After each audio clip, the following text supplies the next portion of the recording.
अरे बाप रे बाप, यह तो बहुत जोर की बारिश आ गई। अब तो खेत में काम भी नहीं कर पाऊंगा, लेकिन कुछ देर प्रतीक्षा कर लेता हूँ। हो सकता है यह बारिश थम जाए। इस प्रकार वह किसान काफी देर तक बारिश के थमने की प्रतीक्षा करता है। मुझे नहीं लगता कि अब यह बारिश रुकेगी। मुझे जल्दी से अपने घर चले जाना चाहिए, नहीं तो मैं बीमार पड़ जाऊंगा। फिर वह किसान बारिश में ही वहां से अपने घर की ओर निकल पड़ता है।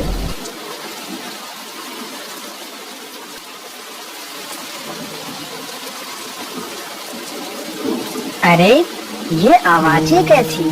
मुझे लगता है यह आवाज इस गुफा से आ रही है, लेकिन यह आवाज किसकी हो सकती है? तभी वह किसान छिपकर आवाजें सुनने लगता है। तभी गुफा से एक तेज रोशनी निकलती है। अरे यह प्रकाश कैसा? मुझे लगता है गुफा के अंदर कुछ ना कुछ तो जरूर है। चलो चलकर देखता हूँ।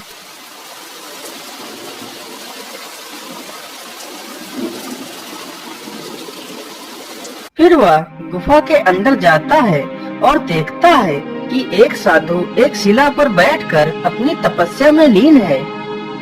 अरे यह तो एक साधु है, परंतु इस साधु के अंदर तो कितना तेज है। तभी उस साधु की आंख खुल जाती है। कौन हो तुम और इस गुफा में क्यों आए हो? बाबा, मैं एक किसान हूँ और मैं अपने खेत में काम कर रहा था। तभी भारी वर्षा होने के कारण मैं यहीं से गुजर रहा था, तो मुझे इस गुफा से कुछ आवाजें सुनाई दी। तो मैं इस गुफा में यह देखने आया था कि आखिर इस गुफा में कौन है। लेकिन बेटा, तुम्हें इस गुफा में नहीं आना चाहिए था। यह गुफा बहुत ही खतरनाक है। चले जाओ यहाँ से। ठीक है बाबा, मैं यहाँ से चला जाता हूँ।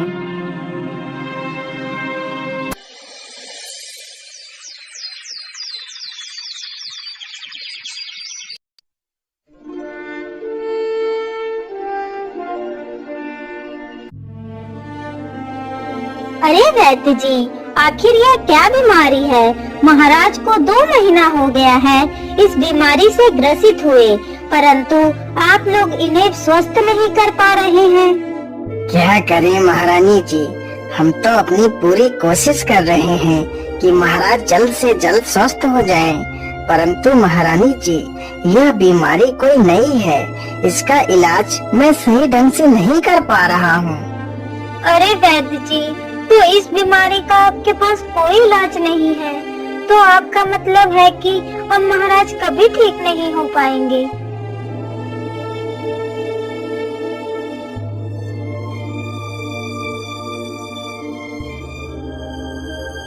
अरे भाग्यवान, आज इतना समय हो गया और तुम अभी भी सो रही हो। चलो उठ जाओ, अब सुबह हो गई है। अरे भाग्यवान, तुम्हें तो बहुत तेज बुखार है और ये तुम्हारी आंखों को क्या हो गया है? तुम्हारी आंखें तो पीली हो गई हैं। अरे सुनीता, तुम घबराओ मत, मैं अभी जाता हूँ और वैद्य जी को बुलाकर लाता हूँ।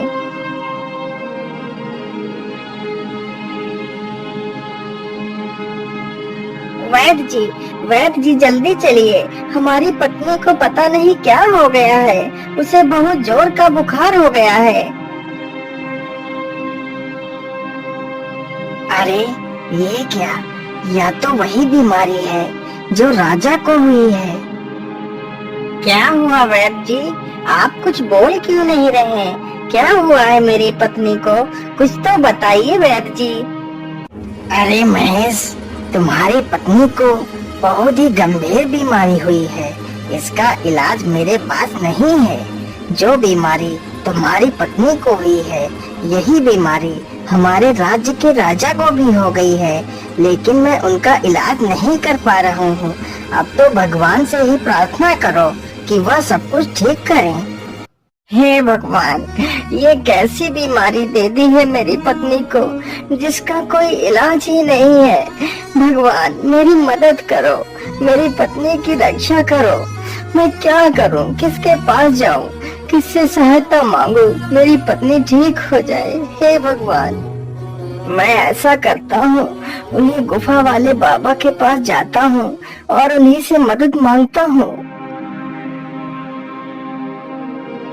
बाबा, मेरी मदद करो बाबा, आंखें खोलो बाबा, मेरी मदद करो। क्या हुआ बेटा, तुम इतना परेशान क्यों हो, क्या बात है? बाबा, मेरी सहायता करो बाबा, मेरी पत्नी को बचा लो बाबा। लेकिन बेटा, क्या हुआ है तुम्हारी पत्नी को? बाबा, मेरी पत्नी एक बहुत ही गंभीर बीमारी से ग्रसित हो गई है, जिस बीमारी का वैद्य के पास भी कोई इलाज नहीं है बाबा। अब आप ही मेरी मदद कर सकते हो। फिर साधु अपना ध्यान लगाकर देखता है। अरे बेटा, यह कोई साधारण बीमारी नहीं है, यह तो एक महामारी है जो धीरे धीरे पूरे राज्य के लोगों को ग्रसित कर देगी, जिससे पूरे राज्य का विनाश हो जाएगा। लेकिन बाबा, क्या इस बीमारी को रोकने का कोई उपाय नहीं है?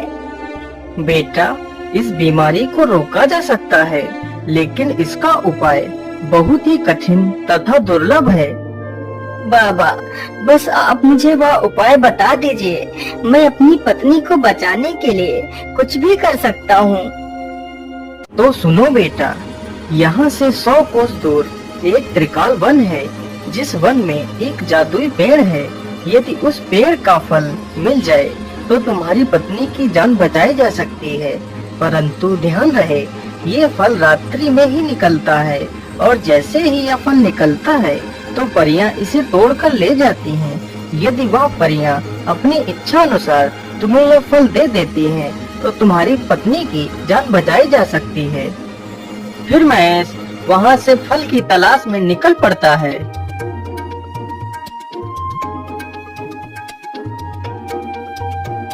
अरे, यहाँ तो सारे पेड़ एक समान ही हैं। क्या करूं? कैसे ढूंढूं उस जादुई पेड़ को? उसे जंगल में घूमते घूमते शाम हो जाती है, परंतु जादुई पेड़ कहीं नहीं मिलता। अरे, वह जादुई पेड़ ढूंढते ढूंढते मुझे शाम हो गई है।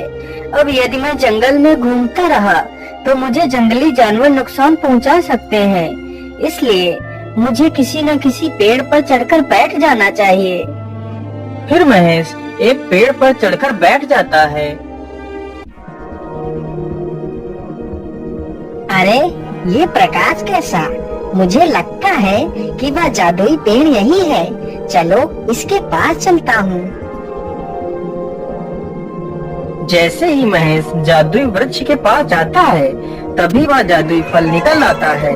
तभी वहाँ पर 2 परियां आ जाती हैं और फल को तोड़ लेती हैं। अरे परी देवी, मेरी सहायता करो, मेरी मदद करो परी देवी। कौन हो तुम और इस समय तुम इस डरावने जंगल में क्या कर रही हो? हे परी देवी, मैं यह जादुई फल लेने आया था। मेरी पत्नी एक बहुत ही गंभीर बीमारी से पीड़ित है, उसे इस फल की आवश्यकता है। कृपया यह फल मुझे दे दीजिए परी देवी। ठीक है, हम तुम्हें यह फल दे देंगे, लेकिन यदि तुम मेरी 2 पहेलियों का सही उत्तर दोगे, तभी हम तुम्हें ये फल दे सकती हैं। ठीक है परी देवी, मैं आपकी सारी पहेलियों का जवाब देने के लिए तैयार हूँ। पूछिए परी देवी। तो सुनो मेरी पहली पहेली, वह क्या है जो कोयले से भी काला है? महेश कुछ देर तक सोचता है। हे परी देवी, कोयले से ज्यादा काला कलंक होता है। यदि कोयला इंसान के ऊपर लग जाए तो उसे पानी से साफ किया जा सकता है, लेकिन यदि किसी इंसान के चरित्र पर कलंक की कालिक लग जाए तो वह कभी नहीं छूटती। हाँ हाँ, तुम्हारा जवाब तो एकदम सही है। मेरी दूसरी पहेली सुनो। 4 टांगों की हूँ मैं ऐसी, छलनी के सब मुझ में छेद, पीड़ित को आराम न देती, बतलाओ तुम इसका भेद। हे परी देवी, इसका सही उत्तर 4 पाई है। हाँ, एकदम सही जवाब। तुम्हारे दोनों जवाब बिल्कुल सही हैं। तुम बहुत ही बुद्धिमान हो। मैं तुमसे बहुत ही प्रसन्न हूँ, इसलिए यह फल मैं तुम्हें देती हूँ।